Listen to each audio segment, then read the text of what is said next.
Hello everyone, good morning. Nandito kami sa Hatagi. Nilabas ko yung dalawa para mawala yung mga stress nila. Hindi lang tao po ang may stress, pati mga hayop may mga stress. Nasa labas kami. Sa farm kami. Ayan.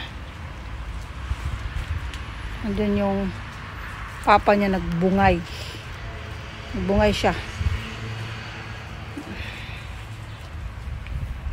Himi-chan.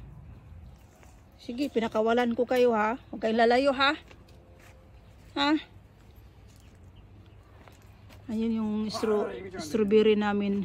Ay, strawberry dyan ay blueberry pala. Yung blueberry, ang dami ng bulaklak. Yung kiwi namin, kalbo. Uupo ako dito.